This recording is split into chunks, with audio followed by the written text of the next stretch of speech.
The Old Testament was originally written in Hebrew.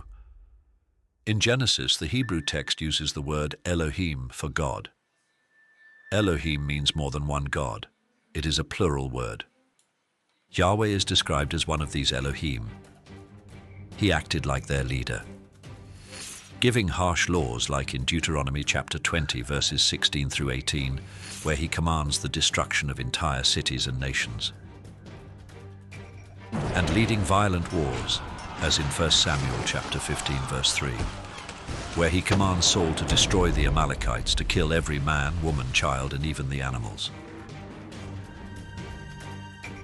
Yahweh even said in Malachi chapter 3 verse 6, "I do not change," which means his violent nature stays the same, even now. His laws demanded death. Death for adultery, as seen in Leviticus chapter 20 verse 10. Death for worshipping other gods, found in Deuteronomy chapter 13 verses 12 through 18. Death for practicing spiritual arts, as written in Leviticus chapter 20 verse 27. But when Yeshua came, and by the way, we call him Yeshua because that's his original Hebrew name, not the later translated name Jesus, he refused to follow these violent laws. Instead, he showed mercy to people condemned under Yahweh's system.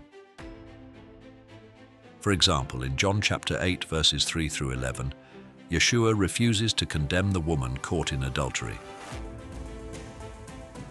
Yeshua taught people to love their enemies.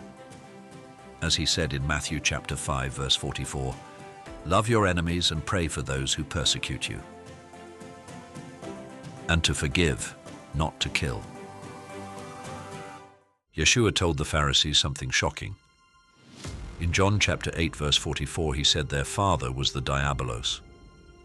In the original Greek language, the word Diabolos means liar or false accuser. The Pharisees were loyal to Yahweh's law, which means they were serving a different God than Yeshua's father. But this crucial difference between the Old Testament demigods and the true God of the New Testament was lost over time. At the First Council of Nicaea in 325 AD, and later at the Council of Carthage in 397 AD, early church leaders combined these two into one figure, creating a wildly inconsistent belief system for future believers to follow. Because of this, most churches today still teach people to worship the Old Testament God, without realizing this critical error. This mistake teaches people it's okay to support violence and fear as long as it's done for God. But Yeshua rejected this completely. In Matthew chapter 26 verse 52, he said, "Put your sword back in its place, for all who draw the sword will die by the sword." The bigger problem is not just violence. It's spiritual. It's the confusion, the belief that the Old Testament God Yahweh is the same as the true Father that Yeshua spoke of in the New Testament. This mistake has kept people trapped in worship of the wrong God, forcing them to believe that the Old Testament and New Testament gods are one and the same. Yeshua never asked people to follow blindly. He told them to ask questions. In Matthew chapter 7 verses 7 and 8, he said, "Ask, and it will be given to you. Seek, and you will find. Knock, and the door will be opened to you."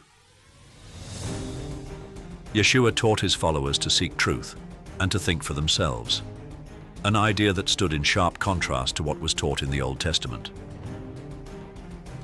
In Deuteronomy chapter 6 verse 16, Yahweh warned, "Do not put the Lord your God to the test."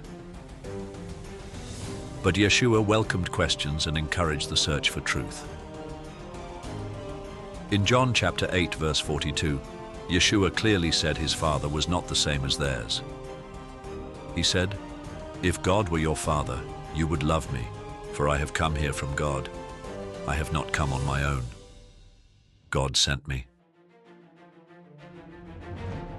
Yeshua also broke the laws of Moses many times to show that love and mercy are greater than legalism.